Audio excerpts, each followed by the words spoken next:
Welcome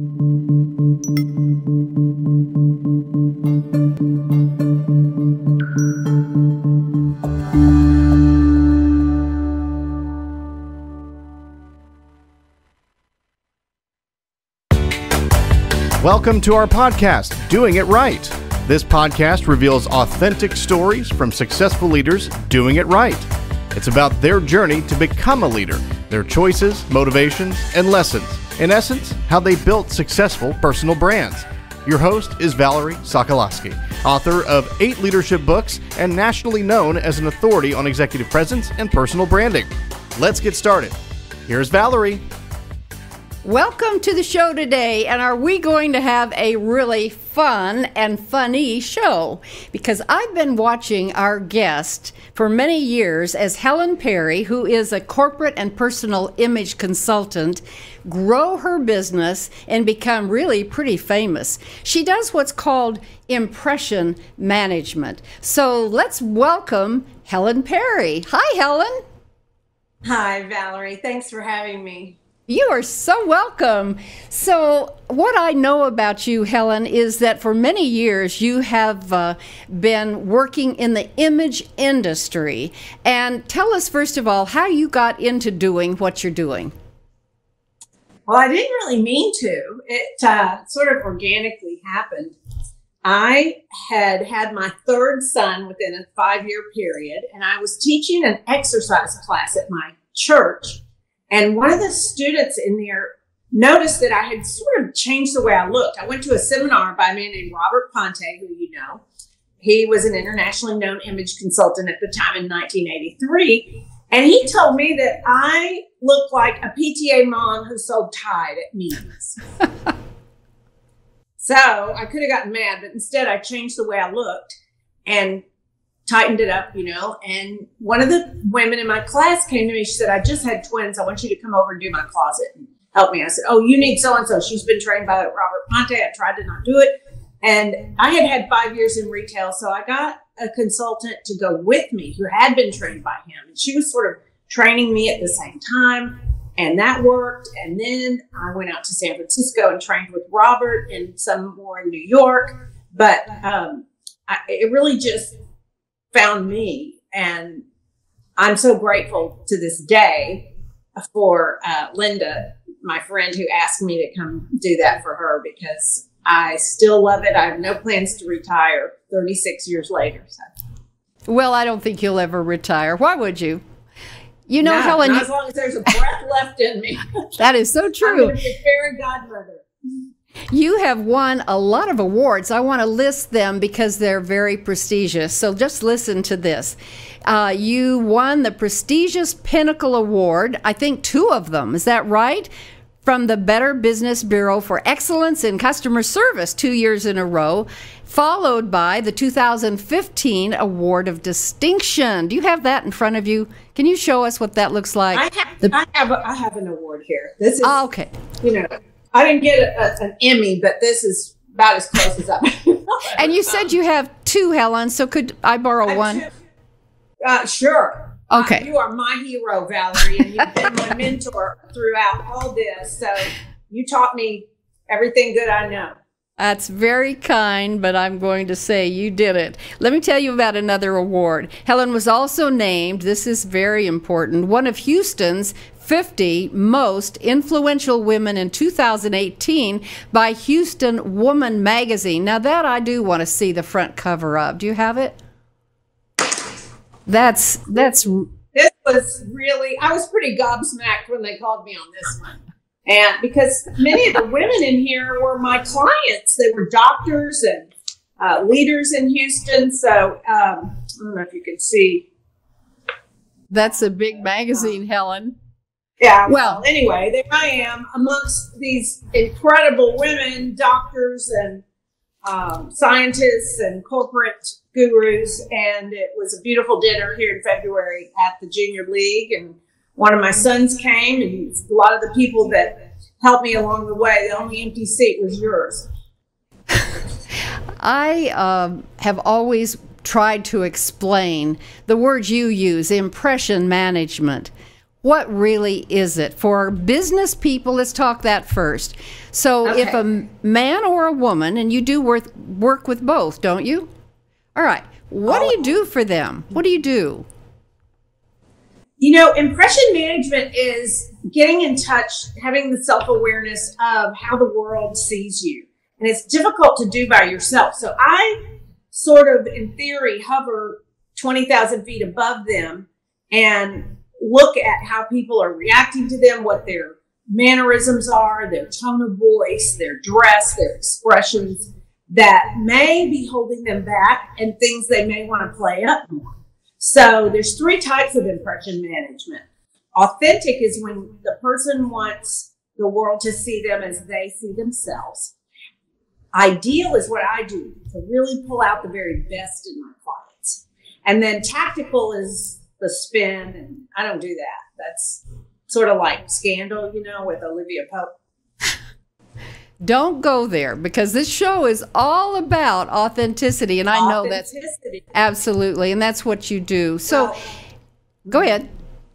Well, all the qualities and the characteristics are there. I just sort of hone them and eliminate anything that might make them less approachable, less appealing. For instance, with your voice. I got my degree in speech, and I have been coaching people in speaking publicly, conversationally.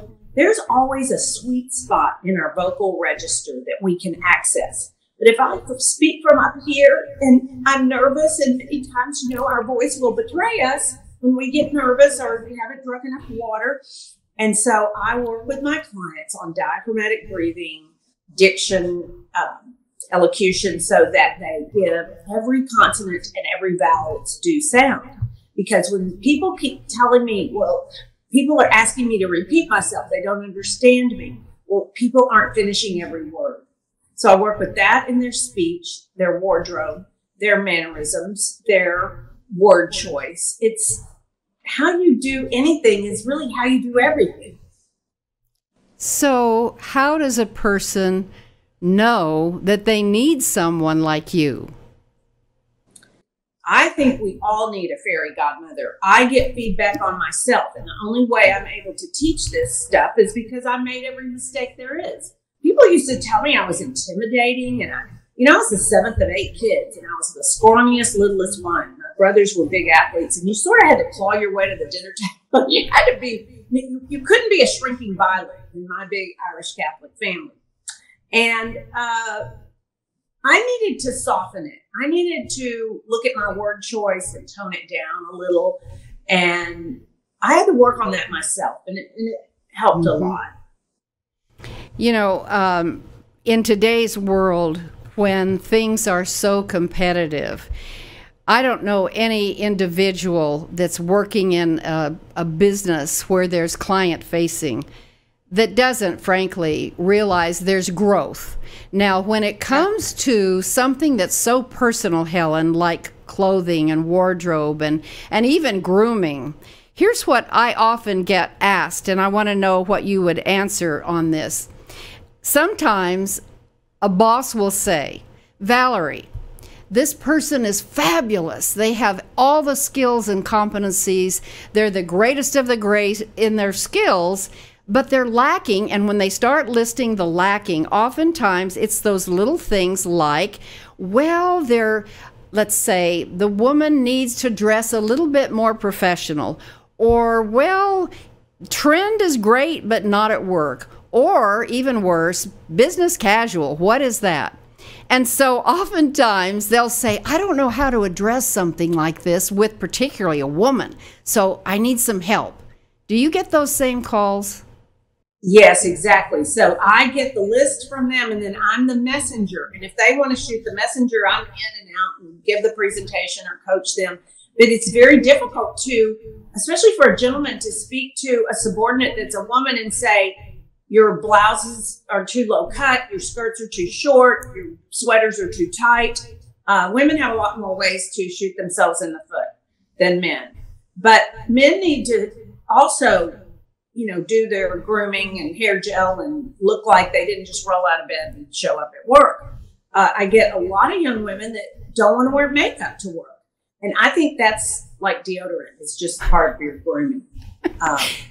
So you're starting to be funny, and I have to go there because I've seen your presentations on stage, and you're hilarious. Very few people, Helen, can be quick-witted like you are. So there's a character that I saw you play. Maybe you've got more than one, but give us a little taste of how you can show up. If you're doing, let's say, a corporate keynote speech, you're not just Miss Manners by any means. Give us a taste of that. Well, there's Mimi Narcissus. We all meet her around every corner and in every family. And she spells it M-E-M-E. And hi there. You're so lucky to get to have me on your show. Oh my gosh. I'm so busy. You know, I'm president of 9 committees because when it comes time to elect a new one, no one wants to follow me. Go ahead, pictures. Anyway, enough about me. What do you think of my hair? I think it's wonderful. Is that the only character you have? Oh, no, there's Anita Mote. She's from Downbox, Texas, and she's very Greater Tuna type, you know, and she was crowned queen of the Fire Ant Festival back in Dripping Springs in 1954 and rode up on top of a butane truck.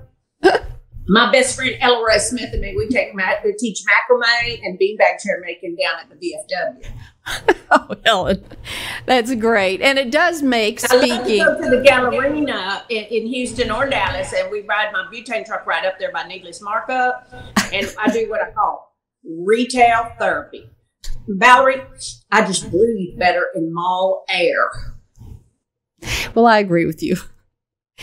Tell us about another thing that is something I think is the charm schools, and you call it an Eticool School. You've been doing Eticool for a long time. I think you told me before the show 1,000+ kids that you have taught things like just basic manners. Do you think that this is being taught at home now like it used to be when we sat around the table and had conversation?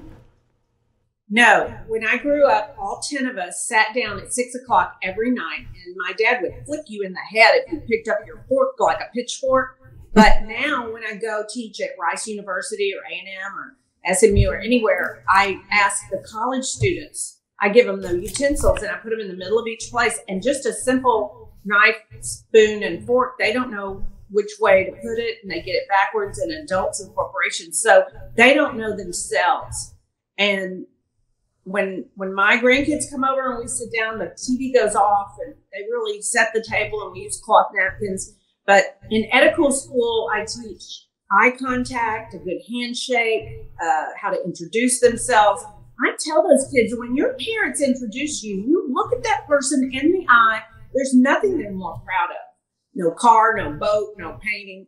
And don't do this, you know, look at them and say, it's nice to meet you. And so they can't get their Eticool diploma. That's their BE, their Bachelor of Eticool, until they have a good handshake, good introduction, good eye contact. And I stress kindness and consideration over and over. I have them repeat it back to me that that's the most important thing they learn in Eticool School, is to be kind and considerate. If you pick up the wrong fork, that's a mistake. It's not a big deal. But if you're unkind or inconsiderate, that is a big deal.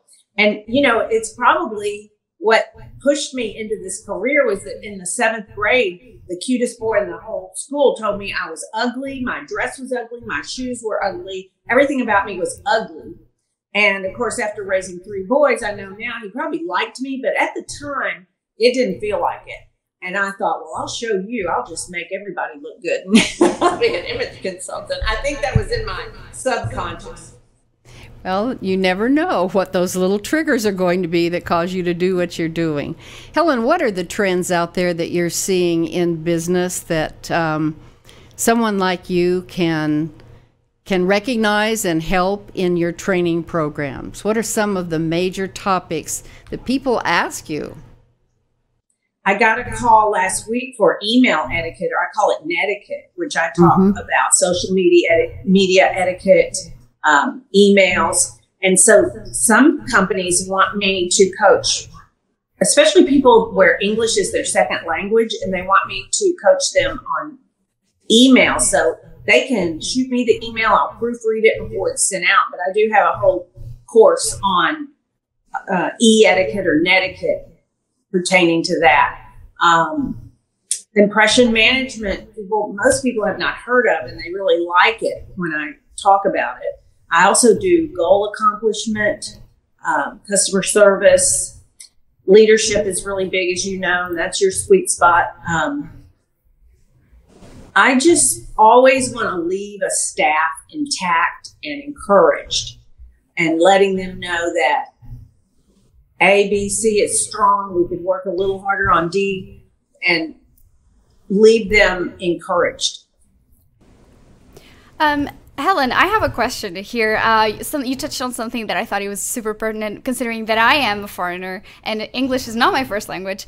And so I thought, what are the things that even just someone that may just join the workforce, what are the simple things that we can use in email etiquette that will absolutely make our impression better? Just simple things. You know, I used to see emails starting with just Mary, comma, and now it's hi, Mary, good morning, Mary, good afternoon, Mary, or some kind of a greeting. And then your salutations can be anything from my best, sincerely, most appreciatively. Get a little creative with your greetings and your salutations on email. And of course, you never want to do all caps because that comes across as shouting. Check it. Sometimes spell check won't always catch an error. So if you're not a good speller, and it is a very important communication, you definitely want more eyes on it. I write a column for the Better Business Bureau called Sage Advice. My maiden name is Sage. This is one of the copies, and it's a 400-word column. But, you know, even though I'm a professional writer, I like other eyes on my work. I want to know that my thought is coming across clearly to someone else who thinks completely differently. I have a brilliant brother in marketing, and he thinks very linear, and I'm not linear. So if I want a completely different viewpoint, I'll shoot it to him, and he'll go, well, what do you really mean by this? And he'll force me into willingly clarifying and elaborating a little more sometimes. Well, and besides clarifying, Helen, let's talk about how long the email should be. I like bullet points. That makes sense. Thomas Jefferson was such a good letter writer. And once he sent this long letter and he said, I'm sorry it's so long, but I didn't have more time. It takes more time to edit things down and be concise and condense them. I'm glad you brought that up. I had a boss one time that said that he liked bullet points, to your point. He liked bullet points. And when he talked in front of the team about his preferences and how they communicate with him on email, he made that point, and he also said only one subject at a time in an email. If it's more than that, pick up the phone. And then he also said no more than 2 or 3 paragraphs, pick up the phone. After he was through saying that, one of the men around the table said, oh my goodness, now I know why you don't answer my emails. So that was pretty impactful. Yeah. Exactly. You know, especially somebody that might get hundreds or 1,000 emails a day. They're not going to read that far down. No. And that goes to the BCC and the CCs. You want to talk about that? Oh, yeah. That can be really dangerous if you reply to all and you didn't mean to. We've all done that. Check it before you send it. Yes. Anything about cell phones that you would say? I know we hear a lot about how bad they are. There's good and bad. But again, what are you hearing from business people as far as the cell phones and texting and all of that?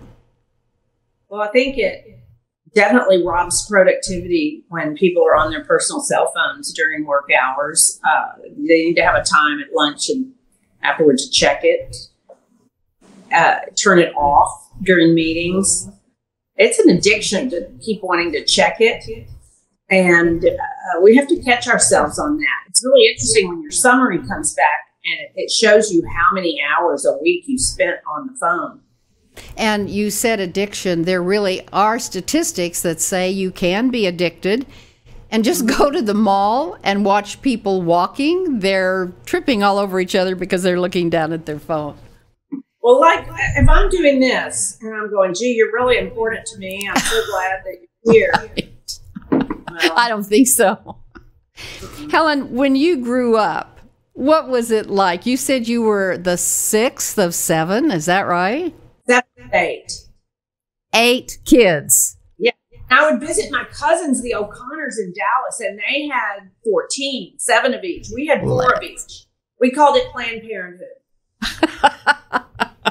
Were manners taught in the family? Absolutely. It was kind of an unspoken, but it was expected. Yes, ma'am. Yes, sir. I mean, you never talked back to an adult, and you minded quickly. One time I hid this belt to a dress I didn't want to wear. I was very picky about my clothes, and my mother could find anything. And not only did she find the belt, but she used it on me. Oh, my goodness. So you're bringing into what you do, Helen, some of those values. And are there anything as far as what you've been taught, what you do teach, what you know is important in workplace today and even in our personal life? What are some things that you've learned along the way that you would leave with us as maybe some pearls of wisdom from sage advice?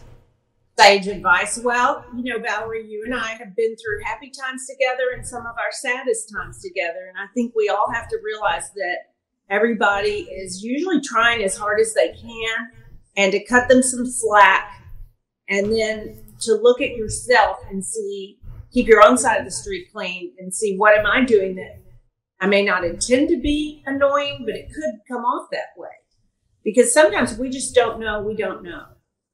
So I always try to sharpen that and really get that 20,000 feet above myself and say, how is this coming off to this person? Am I being as helpful as possible? And I am my clients' advocates, and I want them to really be enriched for the time that we spend together and see a difference. And so on that note, Helen, if people wanted to use your services, are you available other than being in Houston? Oh, yes. You buy. So how do we get in touch with you, Miss Expert? 713-206-1800, or you can look at my website, helen-perry.com. All right. I just love being with you today, and I want to tell the listeners, even after the show, Helen, I'm sure there's a lot of questions that probably might be going through some people's minds after they've seen this show. Don't we all have questions about, well, what about this? Well, should I do that? Well, how will it sound if? Even to our dress. So if you have questions that you would like answered by Helen, you just put them in the comments and Helen will answer them. Our guests are always willing to do that, so feel free. Absolutely. And I thank you, Helen Perry, for your expertise, for being such a warm and caring person in all of the things you do. And don't ever stop, lady. You either. Takes one to know one. You're my mentor, Valerie. Thanks, Helen, so much. Wish you the best. And so for all our listeners, I want you to be sure, come back next time. We always have fun guests, interesting information, and you know that they leave us with some valuable pearls of wisdom that all of us can take to heart. The day we stop learning, put me under the grave. In the meantime, be authentic, live your brand, and we'll see you next week. Bye for now. Thanks for listening. To receive Valerie's voice, free monthly leadership tips, and to learn more about her leadership programs and coaching, visit her website, valerieandcompany.com. Next week, we'll be here again to inspire, engage, and equip you with teachable points of view from successful leaders who have been doing it right. Until then, lead authentically.